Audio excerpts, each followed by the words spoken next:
मतलब ये चीज़ें मार्केट में इजीली अवेलेबल हो सकती हैं कहीं ना कहीं। ये चीज़ समझ में आई कि इन चीज़ों का कलेक्शन आपने एक छत के नीचे ले लिया, लेकिन दूसरी जगहों पे भी कोई भी आदमी 2-3 स्टोर्स पे बच्चों की दुकान से बच्चों के कपड़े, लेडीज़ की दुकान से लेडीज़ के कपड़े ले सकता है। इन प्रोडक्ट्स का आपको लगता है क्या कि फीडिंग कुर्ती जैसी चीज़ की कोई डिमांड होगी? क्योंकि हिंदुस्तान के अंदर में दूध पिलाने का फंडा अलग है, वो लेडीज़ अपने कपड़ों को मैनेज करके और हमेशा से करती आई हैं। मुझे भी मेरे घर वालों ने पाला, अपनी मेरी माँ ने दूध पिलाया होगा, कभी तो मैनेज किया होगा। गोद में बच्चे को लेकर के इजीली दूध पिलाया जाता है। तो आपने जैसे मेरे को एक पिलो दिखा दिया था अभी, तो इसके पीछे मतलब क्या सोच है आपकी, क्या कंसेप्ट है? सर एक्चुअली इनके पीछे कंसेप्ट क्या है मेरा कि मेरा एक 9 साल का बेबी है, मेरा खुद का सेल्फ एक्सपीरियंस से मैंने ये स्टोर ओपन किया है। मैं आपको इसके ऐसा क्रिएशन ओपन करने के पीछे राज की बात बता रही हूँ अभी। ये मैंने क्यों ओपन किया है, क्योंकि मेरा दो बेबीज हैं मेरे, एक बेबी है 9 साल का। तो मैंने उसके होने के बाद में बहुत सारी चीज़ों का ध्यान नहीं रखा, बहुत सारे इश्यूज थे, उस बेबी को भी हेल्थ इश्यूज थे, देन मुझे भी हेल्थ इश्यूज थे, जिनके कारण मतलब नॉर्मल सी है सिचुएशन कि आप जब बेबी को ऐसे लेकर के फीड कराते हो झुक करके, देन आपको सर्वाइकल आ जाता है और पूरे टाइम कमर बैंड रहती है, तो आपको कमर में arthritis pain, spine bone pain और माइग्रेन, ये सारे इश्यूज। मैम ये सब तो नॉर्मल चीजें हैं मेरे को लगता है आजकल। हाँ जी, तो ये सब बहुत ज्यादा है क्योंकि एक तो जापे में जहाँ आपकी बॉडी ऑलरेडी इतनी ज्यादा वीक होती है और ऊपर से आप उसमें रेस्ट करने की जगह आप सोच कर देखिए, एक बार अगर आप बेबी को फीड कराने के लिए बैठते हैं तो 15 to 20 मिनट्स तो जाते ही जाते हैं, और हर 1.5 से 2 घंटे में अगर आप बेबी को फीड करा रहे हैं तो आपका पूरा दिन का कितना घंटे इसके अंदर में चले जा रहे हैं जहाँ आप खुद अनकंफर्टेबल हैं। प्लस इसमें अगर आप एकदम सीधे बैठे हैं, आपके दोनों हैंड्स फ्री हैं, प्लस आपने इसके ऊपर में बेबी को लेटाया हुआ है, बेबी बिल्कुल कंफर्टेबल है, तो जो आपका ये ब्रेस्ट फीडिंग जर्नी होती है वो काफी इजी हो जाती है। अब जैसे कि आपने क्वेश्चन रेज किया कि पहले भी तो दूध पिलाते थे, अब ऐसा क्यों?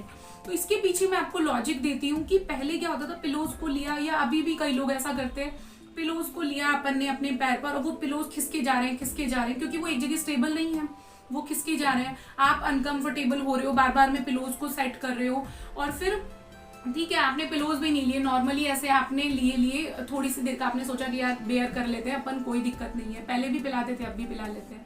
लेकिन मैं ये कहती हूँ कि पहले वाले टाइम में वर्कआउट ऐसा होता था, जैसे कि सपोज आपका बॉडी स्ट्रक्चर ऐसे है, आप झुके हुए हो, है ना, वो कुछ देर के लिए कांस्टेंट है, लेकिन कुछ देर बाद में क्या होता है कि आपने कुएं से पानी खींचा, है ना, ऐसे किया, चक्की चलाई है ऐसे ऐसे करके, देन आपने कपड़े कूटे हैं यूं करके, तो आपका जो ये पोस्चर इस तरीके से था, जो जाम हुआ था, तो इस तरह की एक्टिविटीज करने से वो वापस से नॉर्मल हो जाता है। ये मैडम बहुत बढ़िया बात बताई आपने। हाँ। आजकल इस तरीके का वर्कआउट है नहीं, बिल्कुल। ना तो कुएं में से कोई पानी निकालता, ना कोई चक्की में आटा पीसता है, बिल्कुल। तो फिजिकल वर्कआउट जो है लेडीज का वो बिल्कुल चेंज हो गया है पहले के मुकाबले, बिल्कुल ही बंद हो गया है। डेफिनेटली। और यही रीजन है कि इतनी ज्यादा बॉडी इश्यूज आजकल आने लग गए हैं लोगों को। बिल्कुल सर, अगर आप किसी भी डॉक्टर से पूछते हैं माइग्रेन और इन सब चीजों को लेकर, तो डॉक्टर्स का कहना है कि 78% फीमेल्स में होती है माइग्रेन की, सर्वाइकल की इश्यूज,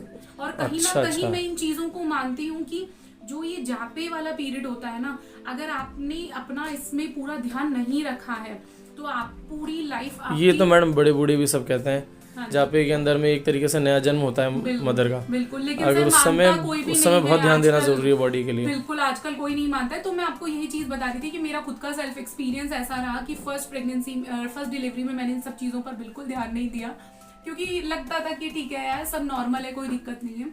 लेकिन बाद में मेरी सिचुएशन ऐसी हो गई थी कि मैं बेड से करवट भी नहीं ले पाती थी, मुझे इतना ज्यादा नेक में बॉडी में पेन रहता था। होम्योपैथिक, आयुर्वेदिक, एलोपैथिक, मैंने सबका ट्रीटमेंट लिया, लेकिन कोई सॉल्यूशन नहीं था सिवाय पेन किलर्स के। देन मैंने क्या किया, अभी मेरा जो नेक्स्ट बेबी है सेकंड, उसमें वो ओनली 1 साल का ही है, तो देखा जाए तो मैं खुद न्यू मॉम हूँ। और एसआर क्रिएशन ओपन करने के पीछे रीजन यही है कि मैं यहाँ पर जो भी प्रोडक्ट्स लेकर के आ रही हूँ वो सब मेरे एक्सपीरियंस और नॉलेज के बेसिस पर लेकर आ रही हूँ, जो कि एक्चुअली यूजफुल है वही लेकर के आ रही हूँ मैं।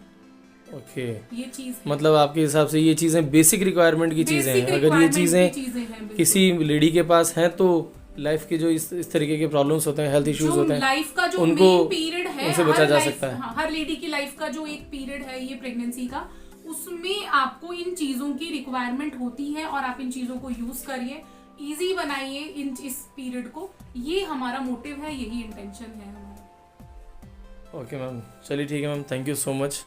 इसलिए मैं दोबारा कभी आता हूँ आपके पास, आपके प्रोडक्ट्स की डिटेल लूँगा, each and every product, her product के बारे में मैं समझना चाहूँगा कि किस तरीके से किसी प्रोडक्ट को यूज़ किया जाता है, उसका क्या यूज़ है, क्यों उसे यूज़ करना चाहिए। जैसा आपकी बात से पता चला, जितने भी प्रोडक्ट आपके पास में हैं वो सब एक्चुअली हमारी लाइफ का पार्ट होना चाहिए। उनको अगर यूज़ किया जाए तो हम बहुत सारे हेल्थ इश्यूज से बच सकते हैं। बिल्कुल और हर लेडी को इस प्रेगनेंसी वाले दौर से कभी ना कभी गुजरना पड़ता है, बिल्कुल बिल्कुल सर।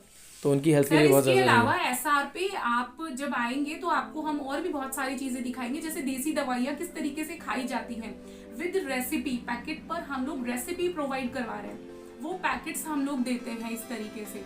इसके अलावा भी आपको और भी बहुत सारी चीजों के बारे में जानने को मिलेगा। प्राइसेस अगर आप सुनेंगे तो आपको शॉकिंग लगेगा। हर चीज हम आपको डिटेल में बताएंगे नेक्स्ट वीडियो में। बिल्कुल।